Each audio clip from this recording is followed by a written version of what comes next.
आज जब हम लोग भी 2 साल पहले इस आंदोलन को शुरुआत किए थे रणधीर वर्मा चौक, उससे पहले बोकारो में हुआ था, मात्र 50 की संख्या में रणधीर वर्मा चौक में हम लोग थे। लेकिन हमने कभी सपने में भी नहीं सोचा था कि जो संख्या 50 में थी वो कभी 50 लाख और 5 करोड़ तक जाएगी, ये हम लोगों ने सपने में भी नहीं सोचा था। तो फिर कारण क्या था? कारण यही था कि ये लड़ाई हक अधिकार की है, ये लड़ाई उन शोषितों की है, वंचितों की है, जो लगातार सदियों से अपने राज्य में अपनी मिट्टी में चले गए हैं। आज 40% इस भूभाग में खनिज संपदा होने के बाद भी हमारे लोग मैक्सिमम प्रदेशों में, विदेशों में प्रवास करते हैं। तो कहीं ना कहीं ये दुर्भाग्य का विषय है। आज यहाँ विभिन्न धर्मों को मानने वाले लोग बैठे हैं।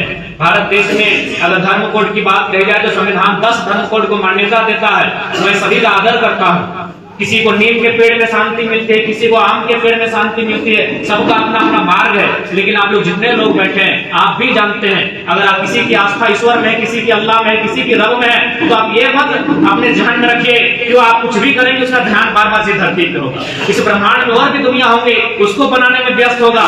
एक बात आप जान लीजिए, यदि आज हमारा उद्धार कहीं से होगा, आज अगर कोई हमें सुरक्षा प्रदान करेगा, आज कोई हमारे हक अधिकार की लड़ाई को लड़ेगा, तो कहीं ना कहीं वो सर्वोच्च मंदिर है हमारा, जिसमें सभी धर्मों के लोग की आस्था होती है, जिसे राज्य में हम विधानसभा करते हैं और देश स्तर से हम सांसद हैं। जब भी कोई हमारे साथ घटना घटती है तो हम सभी धर्मों के मानने वाले लोग अपने धर्म स्तर पर नहीं जाते हैं, हम कानून की मदद लेते हैं। जब भी हमारे साथ कोई अन्याय होता है, जब भी कोई हमारे साथ अत्याचार होता है, हम अपने धर्म स्तर पर नहीं जाते हैं, हम कानून की सहायता लेते हैं। क्योंकि कहीं ना कहीं भारत, ये दुनिया आज लोकतंत्र के ढांचे में बन चुकी है और बिल्कुल जिसने इस सृष्टि का निर्माण किया है वो इसी धरती पे उसकी नजर नहीं होगी। जब उसने जहां का निर्माण किया है तो क्या 510 मिलियन की धरती में वो बिजी होगा? इस धरती से बाहर कई ग्रह, कई उपग्रह, कई धूमकेतु, कई आकाश पिंड है, हो सके वो वहां होगा। इसलिए आज अगर हमें हमारी आने वाली भविष्य को सुरक्षित करना है तो राजनीति के अर्थ को समझना होगा। जो आज संविधान निर्माताओं ने हमारे हाथों में एक दौर था जिसे हम राजतंत्र कहते थे, उस समय राजाओं का तलवार महत्वपूर्ण था, उनकी तलवार के आगे हम बहस नहीं कर सकते थे। लेकिन भारत एक लोकतांत्रिक देश है, हमारे पास लोकतंत्र का सबसे खूबसूरत ढांचा 1 पर्सन 1 वोट 1 वैल्यू है, जो आज के दौर का सबसे शक्तिशाली हथियार है। इस हथियार का आपको इस्तेमाल करना। आज बहुत सारे मीडिया वालों ने हमसे पूछा कि केंद्र में जो केंद्र से आप सांसद के चुनाव में लड़ेंगे, आप लोग एमपी के चुनाव में लड़ेंगे, उस समय केंद्र के पास धर्म इशू होगा, आप किन मुद्दों के साथ जाएंगे? मैंने कहा जो लोग आज सऊदी में फंसे हैं, जो लोग आज अन्य प्रदेशों में फंसे हैं, उनके लिए सबसे बड़ा धर्म अगर है तो रोटी का धर्म है, जो मजहब से भी ऊपर में उन मुद्दों के साथ एमपी का चुनाव लड़ना। आज बहुत सारे लोग ये कहेंगे हम लोग विधायक, सांसद का ख्वाब या फिर बनने आए हैं। मैं आपको स्पष्ट कहूं, हमारे बीच रिजवान दा भी आज परिचय के मोहताज नहीं रहे, हमारे मोती दा भी परिचय के मोहताज नहीं रहे। इसी बीच हमारे प्रधान महासचिव खाने खान फरजान खान भी आए, परिचय के मोहताज नहीं रहे। निश्चय आज नहीं तो कल ये कोई बड़ी पार्टियां इनको टिकट ऑफर करेंगी, ये विधायक बन सकते हैं, बिल्कुल इनमें काबिलियत है और इनका कहीं ना कहीं क्षमता है। आज नहीं तो कल इनको कोई टिकट ऑफर करेगी, ये एनडीए इंडिया गठबंधन कहीं जा सकते हैं। लेकिन मैं ये हो सके 10 साल बाद पार्टी की सेवा करने के बाद ये मंत्री भी बन सकते हैं। लेकिन यकीन मानिए ये दिल से कभी खुश नहीं हो पाएंगे। हम लोग विधायक सांसद नहीं बनने आए हैं, हम लोग व्यवस्था को बदलने आए हैं। हम एक ऐसा आधार बनाएंगे कि हमारी पार्टी का कोई कार्यकर्ता रहेगा तो वो अभिमान करेगा। हम एक ऐसा माहौल क्रिएट करने आएंगे और आज शुरुआत हो चुकी है। आज हमारे पास एक मुखिया का, एक वार्ड सदस्य का प्रतिनिधि नहीं है, लेकिन आज भी लड़के लोग बोलते हैं कि दादा एक फोन हम लोग लगाते हैं और हमारा काम हो जाता है। कल ये कोलियरी क्षेत्र का आदमी हमसे मिला, उसका काफी सीनियर था, वो वर्कर था वहां का, हमारे साथ फोटो लिया। हमने फोटो को क्या कीजिएगा? बोला बस कुछ नहीं, जनरल मैनेजर को व्हाट्सएप कर देंगे, मेरा काम हो जाएगा। यानी जो कोलियरी के जीएम हैं उनको व्हाट्सएप करने में मेरा काम हो जाएगा। तो ये बदलाव हम लोग बिना किसी पद में रहकर लाए हैं। आज किसी फैक्ट्री में चले जाए, किसी कंपनी में चले जाए, आज हमारे नौजवानों से टॉकिंग करने के लिए घबराते हैं, चाहे एचआर रहे, चाहे कोई पदाधिकारी रहे। तो सोच के देखिए, अगर हम लोगों को आप लोग आशीर्वाद देकर अगर नेतृत्व करने का अवसर देंगे तो इस राज्य में क्या बदलाव आएगा। और निश्चय इस बात को ध्यान में रखिए, हम लोग इससे पहले के राजनेता किस प्रकार की परिपाटी में अपने आप को ढाले हैं, मायने नहीं रखता है। आज हम लोगों के ऊपर जो आस्था इस राज्य की जनता ने दिखाया है, इससे हम लोग किसी भी प्रकार से विश्वासघात नहीं करेंगे, किसी भी प्रकार का विश्वासघात नहीं होगा। क्योंकि अगर हमें एमपी का चुनाव लड़ना, तो आप लोग भी जानते हैं अभी भारत देश में दो ही पार्टियां हैं जो एमपी के चुनाव में दमदार रहेंगे, इंडिया गठबंधन है, एनडीए गठबंधन है। और मैं आपको कोई झूठ बात नहीं, ना हवा हवाई बात नहीं, दोनों पार्टियों के बड़े लीडर हमसे संपर्क करते हैं कि आप बोलिए आपको 3-4 सीट है, लेकिन आप नाम लेके बोलिए कि लोकसभा किस सीट से लड़ना पसंद करें। इन 2 वर्षों में हम लोगों ने अपनी काबिलियत को इतना बनाया है। और एक बात बताइए, 29 साल का लड़का कौन नहीं चाहेगा यार कि एनडीए चाहे इंडिया से उठकर दिल्ली पहुंच जाए। लेकिन क्या होगा, हम तो एमपी बन जाएंगे। लेकिन आज जो झारखंड की जनता जो एक उम्मीद से देख रही है कि कोई आएगा उस विधानसभा के भीतर, कोई जाएगा उस राजधानी के भीतर, कोई जाएगा देश की राजधानी में जो हमारी बातों को रखेगा। आप भी जानते हैं, चाहे एनडीए गठबंधन हो चाहे इंडिया गठबंधन हो, जो एमपी एमएलए क्यों न रहे, वो कहीं ना कहीं दिल्ली से संचालित होता है। और दिल्ली से संचालित होने वाला नेतृत्व हमें नहीं चाहिए। दिल्ली को परासना की पहाड़ में बैठाए और ऐसा नेतृत्व चाहिए। आज यही कुछ दिन पहले हम गिरिडीह लोकसभा के अंतर्गत पेटवा क्षेत्र गए थे, वहां 3 सड़क बन के आया है। एक व्यक्ति ने बताया कि जब हमने यहाँ जमीन को खरीदा था तो 30 लाख रोड के किनारे था, 1-1 लाख रुपया प्रति डिसमिल कर दे, लेकिन सरकार ने हमको 16,000 रेट दिया और 4 लाख में सारा जमीन ले लिया। हमने खरीदा था 30 लाख में और जमीन का रेट हमको मिला 4 लाख, क्योंकि हमारे लिए दिल्ली में बोलने वाला कोई नहीं। इसीलिए हमने उन मीडिया को कहा कि धर्म का मुद्दा रहे चाहे आस्था का मुद्दा रहे, जब हम दिल्ली में कदम रखेंगे हमारे लिए रोटी सबसे बड़ा मुद्दा होगा। आप सोच के देखिए, उसके लिए क्या धर्म मुद्दा रहेगा जिसने 30 लाख में जमीन खरीदा था और मात्र 4 लाख में सारा जमीन चला गया। आप ये सोच के देखिए, क्या उसके लिए कोई आस्था मुद्दा रहेगा? नहीं, उसके लिए उसका हक मुद्दा रहेगा, सत्य मुद्दा रहेगा, उसके लिए उसके साथ जो अन्याय हुआ वो मुद्दा रहेगा। और आज इस बात को आपको मानना होगा, हम लोग एक साधारण सा छात्र, ना कल तक हमें कोई जानता था, ना कल तक हमें कोई पहचानता था, लेकिन आज राज्य के नेतृत्व हमें देख रही है तो कहीं ना कहीं हमें नियति चुनकर लाई है, हमें वो बुद्ध विधाता चुनकर लाया है। अभी आपको तय करना है कि आप हमारा साथ किस प्रकार से देते हैं। क्योंकि देखिए, ऐसा नहीं कि हम लोग आखिरी हैं, इसके बाद 20 साल बाद फिर कोई आंदोलन आएगा, फिर कोई आंदोलन खड़ा होगा, फिर कोई टाइगर, फिर कोई रिजवान बन के आएगा। लेकिन तब तक हम लोग बहुत कुछ खो चुके होंगे, तब तक हम लोग बहुत चीजें खो चुके होंगे। क्या पता हमारे जल जमीन जंगल, हमारे खेत खलिहान कहां तक खो चुके होंगे, इसका कोई अनुमान नहीं है। इसलिए मैं ये नहीं कह रहा हूं कि हम लोग आखिर में इसके, लेकिन हाँ, आंदोलन एक पीरियड होता है। 5 साल में आंदोलन नहीं होता है, 2 साल में आंदोलन नहीं होता है। एक बड़ा आंदोलन जब भी होता है, जब भी कोई राज्य में व्यापक आंदोलन होता है, कम से कम 15 से 20 साल का गैप होता है। उतने दिनों बाद जब फिर कोई नया आंदोलन खड़ा होगा, पता नहीं हम लोग क्या होने की स्थिति में रहेंगे। इसलिए आज समय की मांग को, नियति की पुकार को, उस ऊपर वाले की रजामंदी को देखते हुए झारखंड के युवाओं के हाथों में आप बागडोर को देने का काम करें। और उम्मीद करते हैं 2024 में अगर हम लोग मजबूत होते हैं तो अपने राज्य सरकार की शक्तियों का उपयोग करते हुए इस राज्य में ऐसा वातावरण, एक ऐसा माहौल बनाएंगे कि एक आम व्यक्ति तक वास्तव में हक अधिकार की लड़ाई सार्थक रूप से पहुंचाई जा सके। बहुत सारे लोग कहते हैं कि चेहरा लोग क्या बदलाव करेंगे। देखिए, बदलाव आइडिया से होता है। एक छोटी सी आइडिया सिस्टम को बदल देती है, एक छोटी सी आइडिया माहौल को बदल देती है। हमारे पास आइडिया है, हमारे पास तौर तरीके हैं, हम लोगों ने सोच कर रखा है कि अगर हम लोग को स्थान मिलेगा तो हम लोग क्या कर सकते हैं। अभी उदाहरण के लिए मान के देखिए, माननीय मुख्यमंत्री आज चौक चौराहे जहां देखिए उन्होंने अपने एडवर्टाइजमेंट के लिए लगभग करोड़ों का पोस्टर लगाया। अब एक बात बताइए, अगर कोई पढ़ा लिखा जिसके पास आइडिया हो, उन पोस्टर बैनर को केवल रोक करके हमें लगता है उन पैसों से छोटी मोटी योजनाएं लेकर हम लोग आ सकते हैं।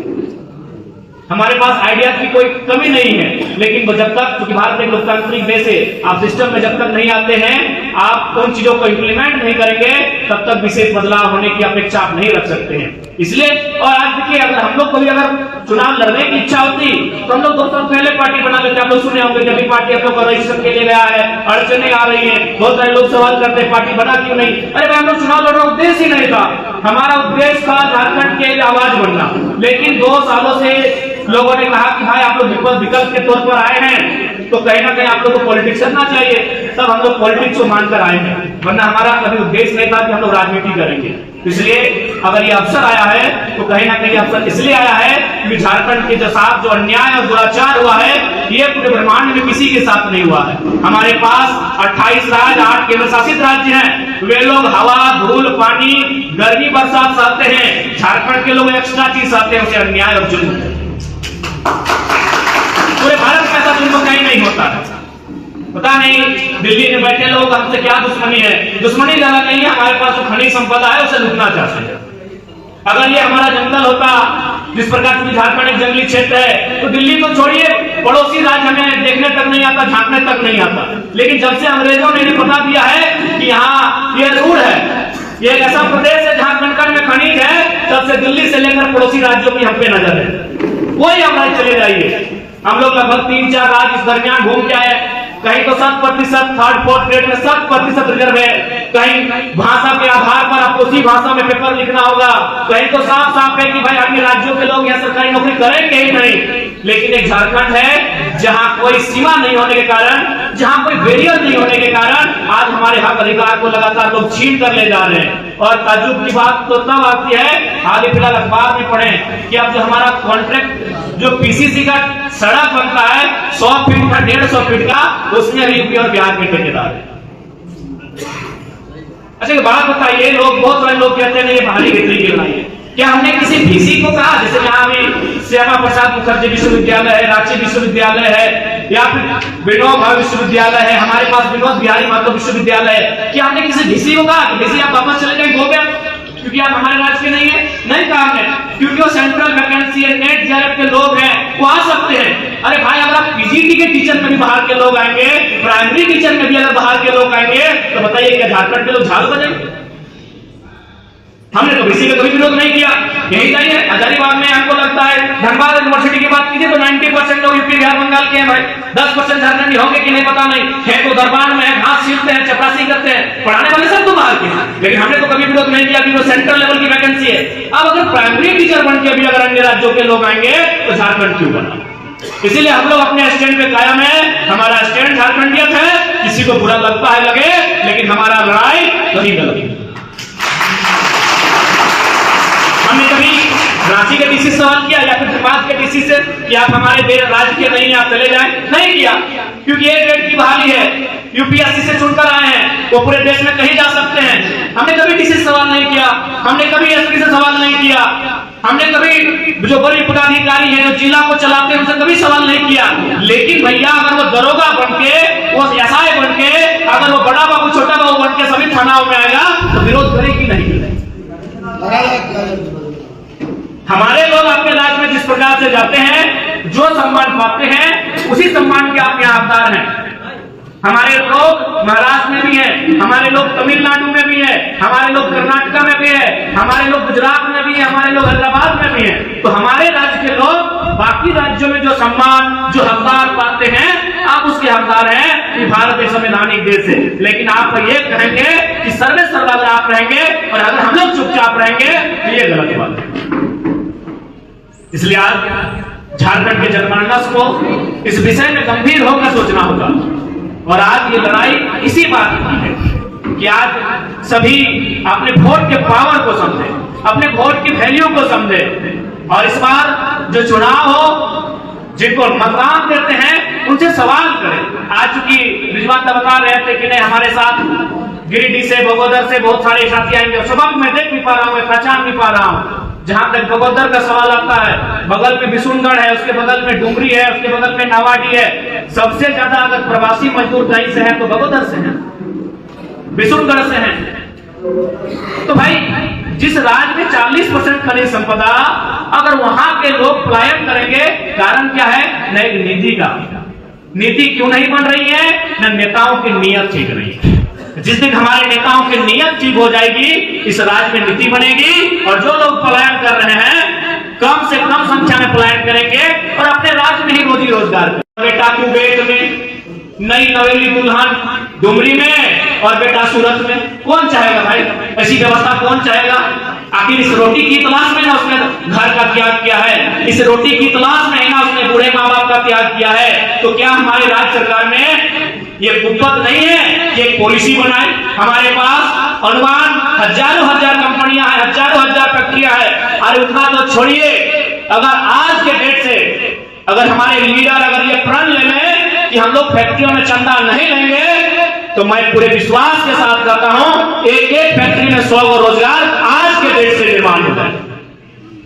यानी वो जितना लोगों को पैसा देंगे मंत्रियों को, अगर वो ना लिया जाए तो 100 रोजगार होगा। मैं अपनी बात बताता हूं, बहुत सारी कंपनियां हम जाते हैं तो बोलते हैं काहे आप नेताजी कैसा करते हैं, चलिए आपको 50 लाख देते हैं रोजगार की बात। तो मेरा मानना है एक को फैक्ट्री फिर से एवरेज 100 को रोजगार देगी।